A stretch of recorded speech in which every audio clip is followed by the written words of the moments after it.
많은 사람들이 여러분 이제 오늘 우리가 살아가는 시대를 이렇게 여러 가지 오늘 우리 시대는 이렇다 이렇게 이야기들을 합니다.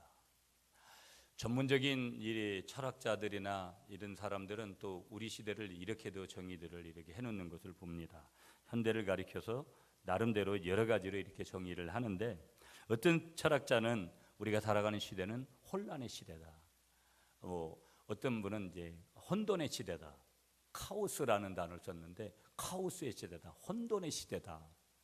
어떤 사람은 오늘을 가리켜서 위기의 시대다. 소로킨이라는 그런 철학자는 오늘 우리 시대는 위기의 시대다. 또 어떤 철학자는 불안의 시대다. 불합리의 시대다. 또 어떤 분은 갈망하는 그런 갈망이라는 단어 아시죠 여러분? 갈망의 시대다. 여러분 피터 드러커라는 유명한 사람이 있습니다. 이 피터 드러커는 오늘 시대를 단절의 시대다. 제가 그분의 책도 가지고 있는데요. 그분은 오늘 단절의 시대다. 무언가 소통이 필요하다. 그래서 소통이라는 단어가 왜 나왔을까 여러분? 가만히 생각해 보면 목회자하고 성도 간에도 소통이 잘 돼야 된다. 교인과 교인 간에 부모 자식 간에 부부 간에 소통이 중요하다. 정치 세계를 봐도 경제 세계를 봐도 여러 가지 분야에서 이 소통이라는 단어가 왜 등장을 하기 시작했을까? 결국은 뭐냐면 이해관계가 엇갈리고 갈등하고 분쟁하는 일들이 빈번해졌다라는 게. 물론 옛날에도 분쟁하고 갈등하는 일들은 있었지만 그렇게까지는 안 된 거예요. 오늘은 칼부림하고 그저 늘 제가 말씀드리지만 자기를 자궁 속으로 낳아준 어머니를 죽이고 자기 아버지를 죽이고 자기하고 한 이불을 덮고 잤던 오래 그렇게 살았던 자기 남편과 자기 아내를 죽이고 자기가 낳은 자식을 죽이고 이 소통의 문제가 분명히 있기 때문에 오늘 이런 이야기들을 우리가 이제 하겠죠. 제가 이제 여러분들하고 늘 많이 나누는 우리가 살아가는 시대는 이제 포스트 모더니즘이라는 시대다. 이 단어가 굉장히 포괄적인 단어거든요. 그래서 저는 딱 한 가지를 얘기해요. 이 시대에는 장점이 아니라 특징이 뭐냐면 오늘 우리가 살아가는 시대가 왜 이렇게 어렵고 혼돈스럽냐면 너무 사람들이 나 자신 자체가 너무 이기적이고 개인적이고 자기중심적이에요. 신앙생활도 자기 방식대로 하는 사람들이 굉장히 많습니다. 성경대로 하지 않고 교회가 세운 교회법으로 세운 공동체가 세운 그런 그 규범대로 하지 않고 자기 방식대로 하는 사람들이 얼마나 많은지 몰라요. 여러분이 하고 있는 행실이 성경에 어디에 나와 있습니까? 그건 하지 말라고 하는 행실인데 하고 있다 이 말이에요. 그러니까 우리는 하지 말라는 거 하고 하라는 거 안 하고 이러는 부분들이 굉장히 많을 수 있다. 가만히 생각해 보면 말씀을 전하고 있는 저 역시도 마찬가지라는 거예요. 오늘 시대는 참 너무 편안하다. 어떻게 보면 너무 행복해 이런 말들을 쉽게 내뱉기가 또 불현듯 우리의 삶에 진짜 행복하다고 느꼈는데도 어느 날 보면 생각지도 않은 일들이 딱 터져버려서 너무 당혹스럽고 감사했던 내 입술의 모든 감사가 완전히 사라져버리고 어찌할 바를 몰라 하는 그런 우리들의 모습을 발견할 때가 있는 거예요. 어찌 보면 여러분 정상인 것 같으면서도 가만히 구석구석을 보면 정상이 아니더라는 거예요. 어찌 보면 살만 나는 것 같으면서도 건강하지 못하더라는 거예요. 어찌 보면 많은 사람들이 평안해 보이는 것 같아도 실상은 대화하고 실상에 그들을 보게 되어지면 고통스럽고 때로는 불안스럽고 괴로운 일들 속에서 너무 힘들어하더라는 거예요. 여러분 중요한 것은 누가 이제 병에 걸려서도 제일 문제가 뭐냐면 병의 원인이 뭔지를 모른다는 사실이에요. 우리가 진단이 정확해야 되는데 그래야 대안을 찾아가는 거거든요. 그것이 한낱 질병이든 그것이 우리의 인생의 삶의 자리에 어떤 양식이 됐든지 간에 우리가 무엇인가 먼저는 바른 진단이 되지 않으면 바른 대안이 반드시 바르게 뒤따를 수가 없는 거죠. 병의 원인을 모르면 치료할 길도 없다라는 거예요. 그럼에도 불구하고 중요한 사실은 뭐예요? 질병에 걸리면 치료를 받기는 받아야 되는 것은 명제잖아요. 여기에 삶의 아이러니가 있는 거예요. 병의 원인을 모르면 치료할 길이 없는데 그럼에도 불구하고 치료는 받기는 받아야 된다는 이 사실 앞에 우리가 서잖아요. 이게 인생이잖아요. 우리가 내 인생이 어디로 갈지를 잘 몰라요. 인생의 해답을 아직도 찾지 못해요. 삶의 여러 가지 일어나는 일들을 내가 어떻게 보면 내 마음에 받아들일 여유가 없어요. 그런데도 뭐예요? 문제는 뭐냐면 내가 그런 길을 헤쳐나가야 되는 그런 현장에 내가 서 있더라는 거예요. 어찌 보면 어찌할꼬. 오늘 이 삶의 현장에서 오늘 이 문제가 내 앞에 있는 이 현실의 이 담을 어떻게 내가 허물면서 전진해 갈 건가? 앞으로 나아갈 건가? 이 물음표의 숙제들을 안고 우리가 인생을 살아가잖아요. 옆에 계신 분하고 이렇게 인사할게요. 문제 없는 인생 없어. 나도 힘든 일 많어. 그렇죠, 여러분. 그렇잖아요. 여러분 가끔 이런 얘기해요. 우리가 옛날이 좋았어. 옛날이 좋았지. 그래서 옛날을 추억하잖아요. 교회도 여러분 저희 교회가 2층 상가에 있었어요. 어떻게 보면 그 옛날 사진을 보면 야, 10년이면 강산도 변한다는데 강산이 한 번 변하고 반쯤 변할 그런 시간들이 흘러오고 있는데도 너무나 빨리 지나갔는데 이런 날들이 있었구나 생각하면 너무 진한 감동이 오고 아쉬움도 오고 반가움도 오고 여러 가지들이 켜져요. 그래서 참 옛날이 좋았지. 그래 동창들을 만나고 옛날 사람 지인들을 만나면 그래서 좋은 거예요. 옛날이 좋았다. 몇 년 전을 이렇게 회고들을 하는 거예요. 그러나 그 몇 년 전으로 우리가 실제로 돌아가 보면 문제는 뭐냐면 실제적인 그 부분을 우리가 돌아가서 다시 한번 생각을 해본다면 그때대로 죽을 지경이라는 푸념을 하면서 살았던 사실이 또 우리에게 있어요. 그때는 뭐 감사하고 그때는 모든 일이 잘 되고 그랬냐면 그럴 수도 있지만 대부분 또 그때대로 근심이 있고 걱정이 있고 염려가 있고 갈등이 있고 뭐 여러 가지 요소들이 내 마음에도 있고 내 생각에도 있고 내 가정에도 있고 내가 다녔던 직장이 그때는 A라는 직장이었지만 그 직장이 B라는 직장으로 바뀔 수도 있고 안 바뀔 수도 있지만 현장이 조금 달라진 거고 사람들이 조금 달라졌을 뿐이지 매일반이다. 그런 마음도 우리가 가질 수 있는 거예요. 문제가 바로 여기 있는 것이죠. 무슨 얘기냐면 심리학자 중에 여러분 에릭 프롬이라는 사람이 있어요. 에릭 프롬. 제가 몇 번 소개를 했는데 에릭 프롬은 건강하지 못한 사회의 특징을 세 가지로 정의를 했어요. 건강하지 못한 사회는 이런 특징을 가지고 있다는 세 가지. 첫째가 뭐냐면 적이라는 게 적의. 이 단어의 뜻이 뭐냐면 사람들을 항상 적으로 이원적으로 대하는데 이원적인 생각을 하는데 항상 상대를 적으로 생각하는 거예요. 지나친 경쟁자로 그렇게 여기는 것이죠. 적의. 그러다 보니까 원수 맺는 일이 많아져요. 왜 그러냐면 프로젝트 하나를 가지고도 여러분 A라는 사람과 B라는 사람이 생각이 달라져가지고 금방 적을 만드는 거예요. 모든 사람들을 평안한 마음으로 사랑으로 대하지 않고 항상 적으로 대하니까 원수처럼 대하는 거예요. 남편을, 아내를, 자식을, 부모를, 형제를, 여러분 교회 안에서 교우들을 그렇게 대한다고 한번 생각해 보세요. 내가 항상 모든 사람을 적의적으로 대한다. 심각한 거 아니겠어요? 두 번째 건강하지 못한 사회의 특징이 뭐냐? 불신이라는 거예요. 여러분 오늘 우리 사회는 누구를 믿는다라는 것이 참 대단히 어렵다라는 것을 보게 되어요. 여러분 저희 어제 이제 영덕에 새로 난 도로를 저도 처음 가보고 우리 셀리더들하고 MT를 갔어요. 영덕에 갔는데 여러분 영덕에 가서 영덕 대게를 먹었어요. 그런데 제가 어제 올 때도 약간 그런 코멘트를 했는데 이 설교를 오늘 아침에 마무리하면서 그런 마음이 제게 강력하게 왔어요.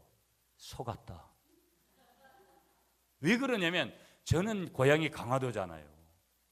그래서 우리 권사님하고 저하고 이제 마지막까지 못 믿어서 이 사람이 어떤 물건을 주는 건가. 그래서 한 대게 하나에 2만 원짜리를 하고 또 무슨 돌돔인가요? 그걸 10몇만 원 내라는 것을 절반을 해가지고 7만 원에 해가지고 딱 그렇게 했어요.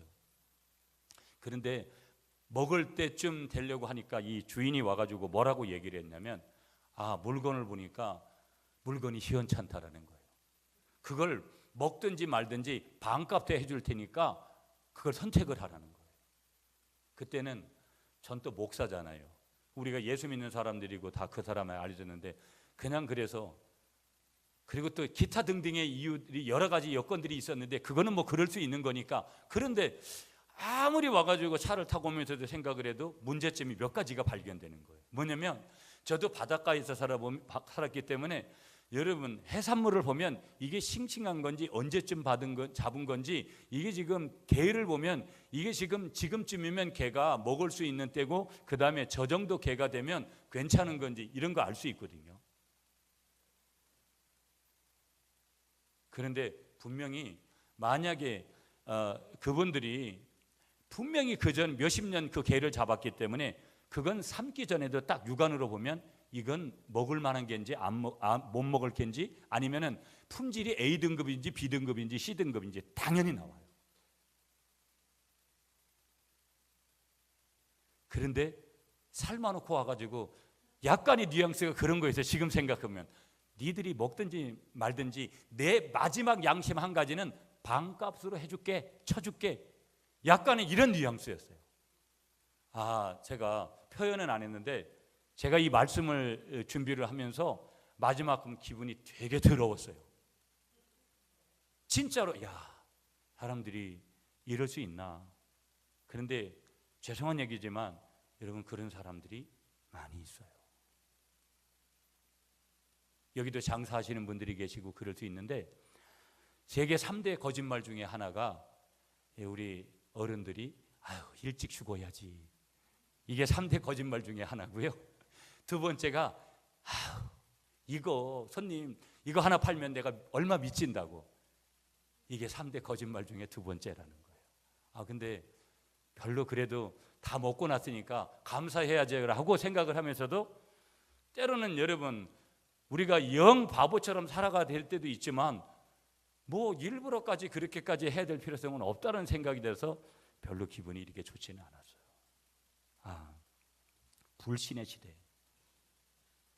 그래도 없지 않아 장로님들하고 권사님들은 다 들어가도 저는 끝까지 있었거든요. 이 사람이 좋은 물건을 주나 안 주나 그랬는데도 그거를 뛰어넘어서도 마지막까지 자기들의 소기의 목적을 달성해 버리잖아요. 니들이 개를 알아? 이런 식으로 갔다가 다가오는 거예요. 예?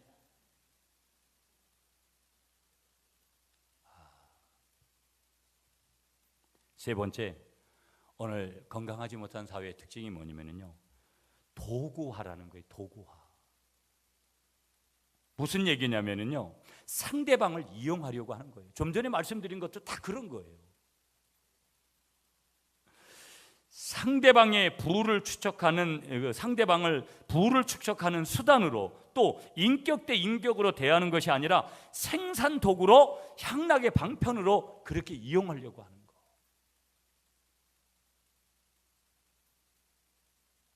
자기 가정이 소중한 줄 알면 남의 가정을 함부로 그렇게 파탄내지 않아요.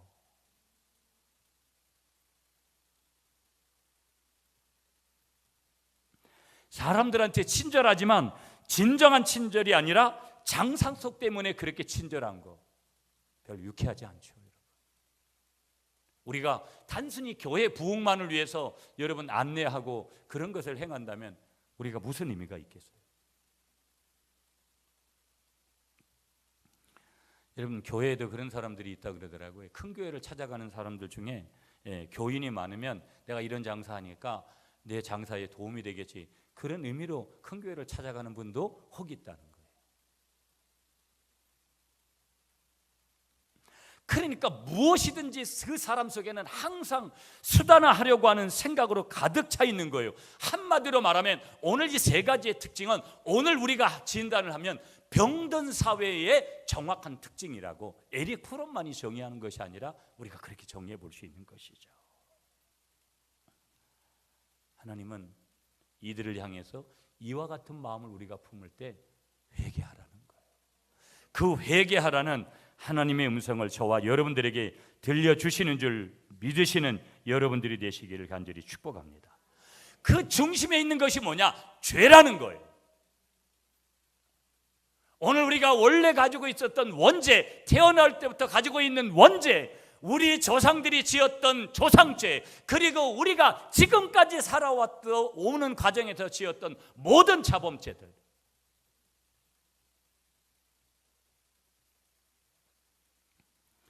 이 세상에서 가장 무서운 게 뭐냐면 죄라는 거예요. 죄.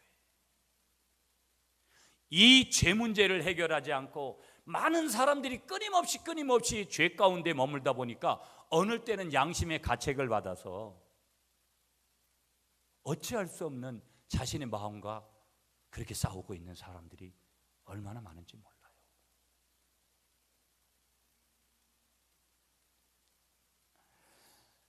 여러분, 오늘 현대인들이 짓는 죄 중에 가장 중심에 있는 죄가 뭐냐면 자기중심적이고 이기적이고 개인적이다 보니까 교만의 죄예요. 교만의 죄.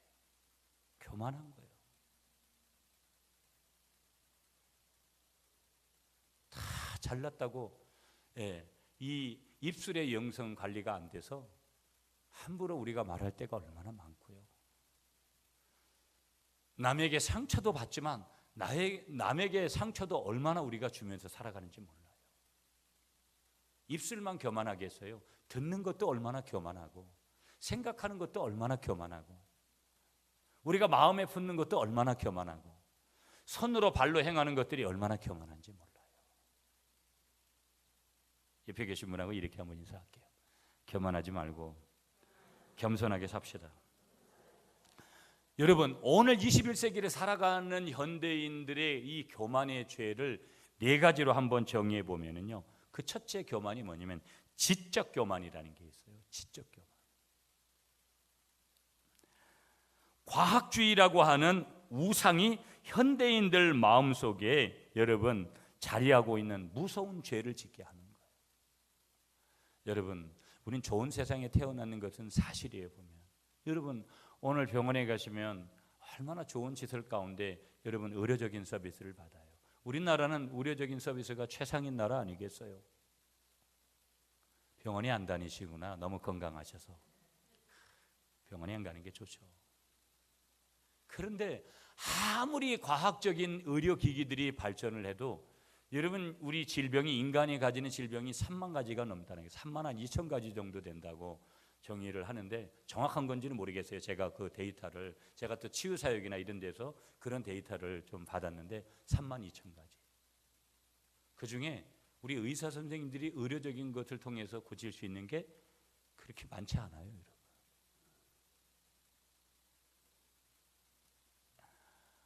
얼마나 고치겠냐 이 말이에요, 여러분.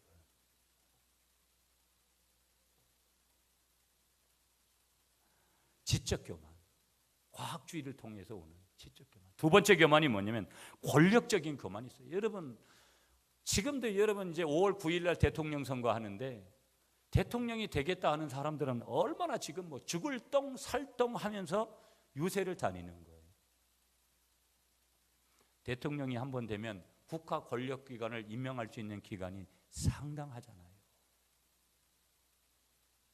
권력이면 모든 것이 다 가능한 줄로 믿는 거예요. 그렇지 않아요. 항상 잠시뿐이라는 거. 세 번째, 도덕적인 교만이 있어요. 도덕적인 교만. 네 번째, 종교적인 교만이 있는 거예요. 이 종교적인 교만이 오면 하나님을 부인하는 거예요. 하나님이 없다라고 얘기하는 거예요. 그런데 중요한 것은 이런 지적인 교만, 권력적인 교만, 도덕적인 교만, 종교적인 교만 때문에 결국은 뭐냐면 그 결과로 인간은 병들고 인간성이 상실되어서 모든 관계가 파괴되어지고 망해가는 것을 우리는 역사 속에서 분명히 보아왔음에도 불구하고 우리는 그 속에서 헤어나오지 못하는 거예요. 그래서 신학자들이 이렇게 이야기합니다. 하나님을 부인하는 순간 인간 존재도 함께 부인되었다.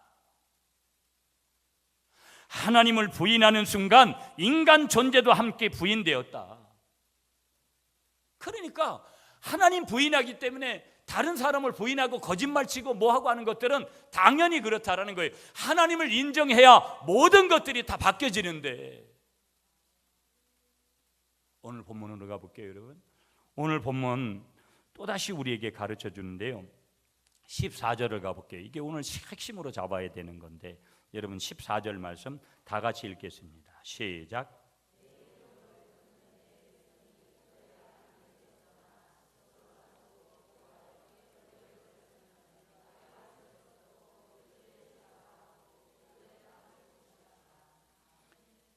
내가 하늘에서 듣고 그들의 죄를 사하고 그들의 땅을 고칠지라. 하나님이 뭘 하시겠다라는 거예요? 땅을 고치시겠다라는 거예요. 하나님이 땅만 고치시겠어요? 모든 걸 고치시는 거예요. 아멘이시죠, 여러분? 아멘이시죠? 나의 하나님이, 내가 믿는 하나님이, 아버지의 하나님이, 우리 하나님께서, 하나님은 뭐 하시는 하나님이라고 소개하는 거예요? 우리를 고치시는 하나님, 고치시는 하나님. 아멘이십니까? 하나님이 고치시는 거예요, 여러분. 여러분의 질병도 때로는 여러분 병원에 가서 고침을 받아도 하나님이 고치시는 거예요. 약을 먹고 고치셔도 하나님이 고치시는 거예요. 여러분이 무엇을 통해서도 고침을 받든 여러분의 마음과 여러분의 환경과 여러분의 물질과 여러분의 자녀들과 여러분의 신앙의 모든 것들이 고침받을 때 고치시는 분은 누구라는 거예요? 하나님이시라는 것을 믿으시기 바랍니다. 할렐루야. 아멘이시죠, 여러분? 주님께서 고치시는 거예요. 여러분, 오늘 여러분의 믿음이 없어도 주님께서 여러분을 고치시는 거예요. 여러분의 믿음이 더 크시면 여러분이 오늘 반드시 하나님의 기적을 경험하게 될 줄 믿습니다. 고치시는 거예요. 그분은 누구냐면 그분은 창조주예요. 그분이 누구냐면 전능자예요. 못하실 일이 없으신 분이에요. 그분은 여호와 일에 준비하시는 하나님이고요, 여호와 라파 치료하시는 하나님이고요, 여호와 샬롬 우리에게 참다운 평강의 행복을 주시는 분임을 믿으시는 여러분이 되시길 축복합니다. 자, 오늘 그렇다면 이 고침이 우리에게 필요하잖아요. 이 고침을 받는 조건 네 가지를, 전제 조건 네 가지를 말씀하세요. 그게 이제 14절을 중심에서 분포되어 있는데 14절을 다시 한번 읽겠습니다. 14절 시작.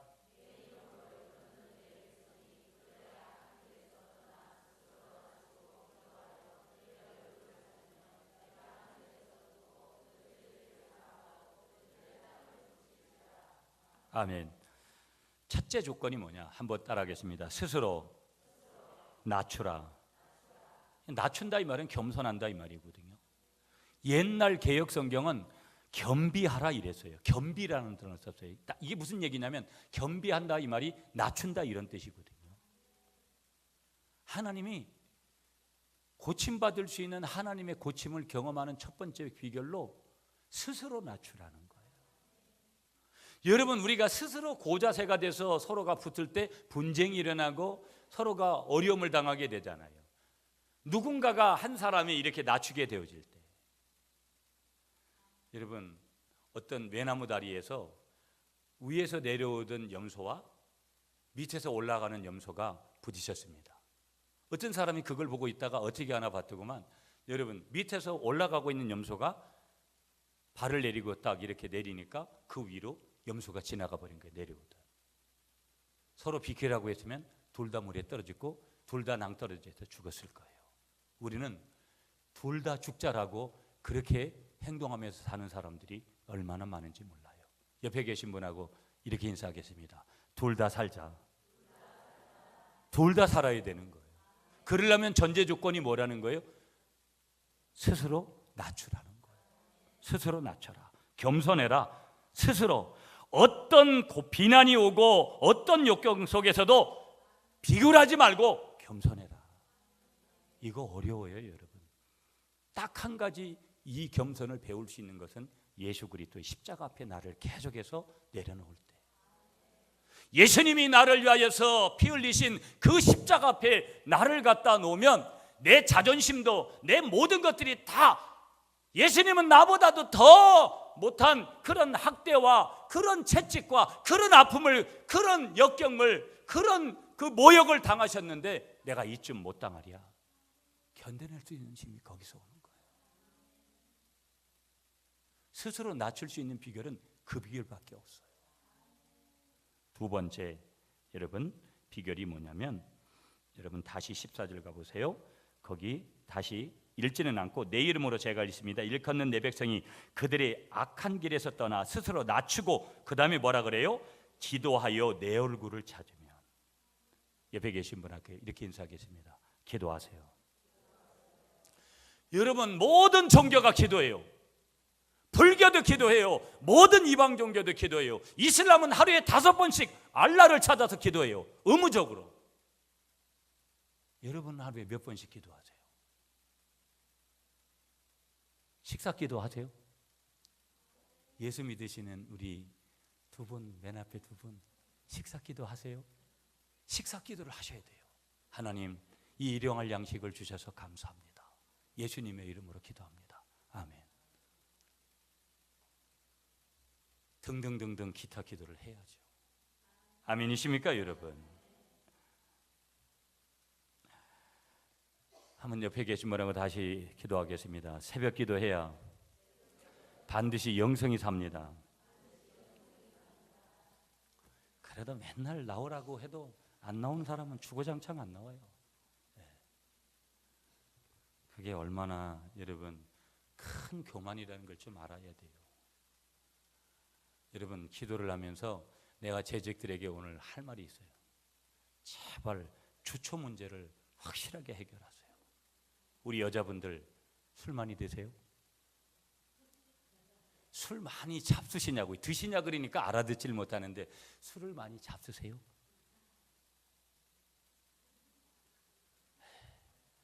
오늘부로 술을 좀 제발 끊으시고 제발 담배 좀 끊으세요. 아멘을 크게 하세요 여러분. 예수 똑바로 믿겠다고 하면 아우 목사님 나는 아직 덜 마셔가지고 한 6개월만 더 달라고 그렇게 하세요. 그런데 그런 거 아니면 제발 술 담배 좀 끊으세요.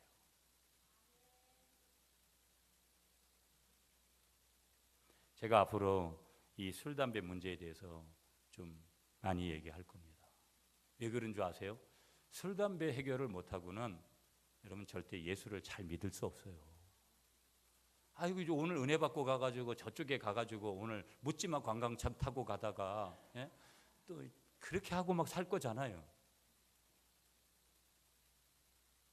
제발 술 끊으시고 담배 끊으세요. 왜 못해요? 주님을 그렇게 사랑한다면 여러분이 그런 걸 못한다는 게 여러분 있을 수 없어요.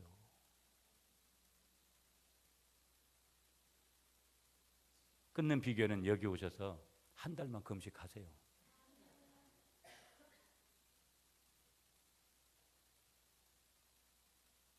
북한에 가면 기쁨조가 있대요.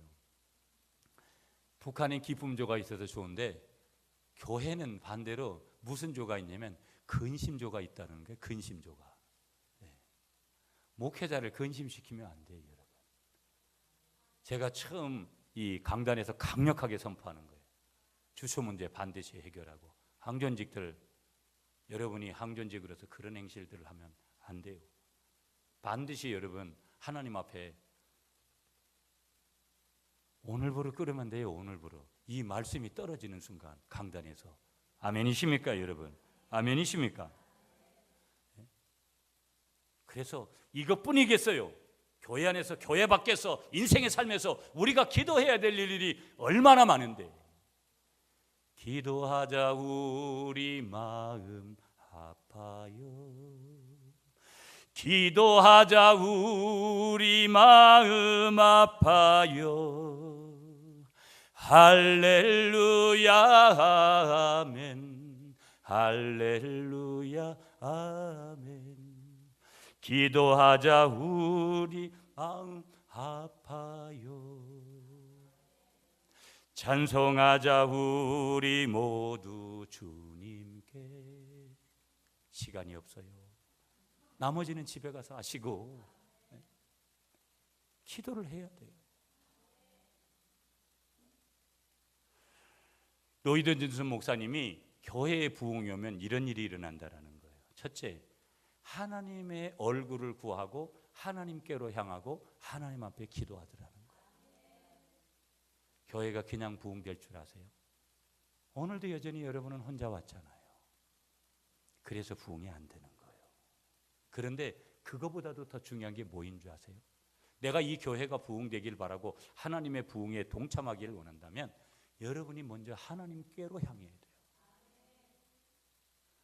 하나님의 얼굴을 구하고 하나님 앞에 기도하는 거예요. 하나님, 우리 구미 갈릴리 교회 부흥을 주시옵소서. 우리 가정에 부흥을 주시옵소서. 나의 사업에 부흥을 주시옵소서. 무릎 꿇는 것부터. 여러분 15절을 보세요. 15절 말씀, 시간 없으니까 빨리 15절 시작.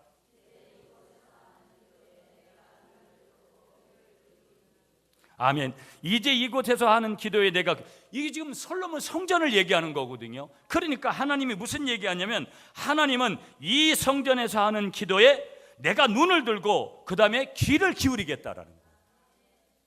여러분, 차를 타고 가면서 기도하셔도 되고 식사를 하면서 기도하셔도 되고 다 좋은 거예요. 그런데 어떤 기도가 중요한 줄 아세요? 성전에서 드리는, 이 교회에서 드리는 기도가 그렇게 중요한 거예요. 이 성전에서 드리는 기도에 하나님께서 정적으로 어떻게 하시겠다는 거예요? 응답하실 것을 약속하시는 대목이 15절이에요. 나는 목사님, 집하고 교회가 멀어서 이사 오세요. 여러분, 되는 교회들은 다 가보세요. 우리나라 대표적인 교회들, 교회가 여러분 크게 성전 지어서 갈 때 다 교인들이 이사 갔습니다. 교회 옆으로. 안 되는 교회들만 항상 보면 그런 거예요. 뭐 거기 있으나 여기 있으나 똑같다고. 여러분, 그렇다고 아이고 목사님 이사하라는데 어찌할꼬 근심하지 마시고 하나님 앞에 기도하면 때가 되면 그럴 수 있다라는 거예요. 성전 기도가 그렇게 중요하다라는 거예요. 아멘이시죠? 아멘이시죠? 16절을 보세요, 여러분. 16절 시작. 이는 내가 이미 이 성전을 택하고 끝. 시간이 없어서 더 읽으면 안 돼. 여기 뭐라 그래요? 이는 내가 이미 이 성전을 택하고. 여기 그렇게 말씀하시잖아요. 예? 택하고. 그 다음에 뭐라고 얘기했어요? 거룩하게 하셨다고 거기 그렇게 말씀하세요. 또 여러분 앞으로 가셔서 12절에 보세요. 12절 말씀. 밤에 여호와께서 솔로몬에게 나타나사 그에게 이르시되 내가 이미 내 기도를 어떻게 하셨고 듣고. 한번 크게 따라하겠습니다. 하나님은 이미 내 기도를 알고 계시고 듣고 계시고 응답하셨습니다. 그렇다면 하나님은 실제로 내가 기도하기를 원하시는 거예요. 성전 중심의 신앙생활, 교회를 귀중하게 해야 돼요. 여러분 구미에도 큰 교회도 있고 뭐 여러 교회들이 있어요. 여러분이 사시는 동네에도 교회가 있고 여러분의 교회는 구미 갈릴리 교회예요. 이 성전 중심에서 신앙생활을 하는 거. 우연히 여러분들을 여기에 보내지 않으셨어요. 여기에서 축복이 떨어지고 여러분들을 향해서, 여러분의 자녀를 향해서 여기에서 하나님이 축복하시는 거예요. 믿습니까, 여러분? 셋째, 여러분 다 같이 한번 따라하겠습니다. 내 얼굴을 구하라. 자, 여러분 14절에 기도하여 내 얼굴을 찾으면, 내 얼굴을 찾으면. 여러분, 어린아이는요 항상 엄마 얼굴을 쳐다봐요. 엄마를 찾는다고요. 이 단순한 원리가 영적인 원리예요. 우리는 항상 누구의 얼굴을 쳐다봐야 돼요? 아버지, 예수님, 하나님의 얼굴을 쳐다봐야 될 줄 믿습니다. 하나님은 어디 계세요? 위에 계세요. 높은 분이기 때문에 그냥 위를 쳐다보면 돼요. 땅바닥에 종전 주시려고 자꾸 헛된 마음을 품지 마시고 그거 몇 푼 안 돼요. 그것보다도 수천 배로 갚아주시는 위에 계신 하나님을 쳐다볼 때 거기에서 뭐가 일어나는 거예요? 기적과 능력과 하나님의 은혜가 임하는 거예요. 민수기 21장에 여러분 4절부터 9절까지에 가보면 여러분 이스라엘 백성들이 살다가 원망했어요. 원망해가지고 하나님이 열받으시니까 불뱀을 보내셔가지고 다 불뱀에 물리도록 했어요. 그때 그 볼뱀에 물려서 사는 방법을 복음으로 하나님이 주시는데 놋뱀을 장대 위에 달아서 놋뱀을 쳐다본 사람은 살게 하셨어요. 그 놋뱀이 뭐냐면 예수 그리스도를 말씀하시는 거예요. 거기 9절 말씀에 놋뱀을 쳐다본 즉 중요한 말씀, 모두 살더라. 예수를 바라보면 A라는 사람만 사는 것이 아니라 B라는 사람만 사는 것이 아니라 C라는 사람만 사는 것이 아니라 저와 여러분들 모두가 다 잘 살게 되어지는 그런 축복이 임하게 되는 줄 믿습니다. 아멘이시죠? 이 하나님의 얼굴을 구하세요. 하나님, 나에게 얼굴 좀 보여주세요. 그렇게 구하세요. 마지막 한 가지 크게 따라하겠습니다. 악한 길에서 떠나야 합니다. 여러분, 우리가 죄인이 아닌 게 아니라 우리는 죄악된 세상에 살고 있으니까 우리도 죄인이에요. 원래부터가. 지금은 용서받았기 때문에 그렇지만, 그리고 우리도 역시 악한 죄를 지어요. 지금도 여전히. 돌이키시는 여러분이 되시기를 축복합니다. 이제 결론의 말씀 17절 18절이에요. 자, 17절부터 시작. 내가 만일 내 앞에서 행하기를 내 아버지 다윗이 행한 것 같이 하여 내가 내게 명령한 모든 것을 행하여 내 율례와 법규를 지키면 내가 내 나라 왕위를 견고하게 하되 전에 내가 내 아버지 다윗과 언약하기를 이스라엘을 다스릴 자가 내게서 끊어지지 아니하리라 한 대로 하리라. 아멘. 한번 크게 따라하세요. 행하면 지키면 하나님의 언약이 계속 주어집니다. 하나님의 언약이라는 것은 하나님의 축복을 얘기하는 거거든요. 그러니까 우리는 계속해서 하나님의 말씀대로 행하여 살고 계속해서 하나님의 말씀을 지키면 내가 내게 명한 대로 또 그렇게 순종하여 나의 법도와 율례를 지키면 그렇게 말씀하시니까 그 하나님의 말씀을 지키면 순종하면 다윗에게 약속한 하나님의 언약이 여기 지금 끊어지지 않고 솔로몬에게도 그 자손들에게도 이어질 거라는 거예요. 다시 말하면 하나님이 고치시고 싸매시고 나아갈 모든 인생의 방향을 다 열어주실 거라는 거예요. 성전 언약이에요. 성전에서 하는 언약이에요. 다윗의 언약이에요. 이 갈릴리 교회 성전에서 오늘 여러분에게 하나님이 다윗 언약을 주시는 거예요. 하나님이 고치십니다.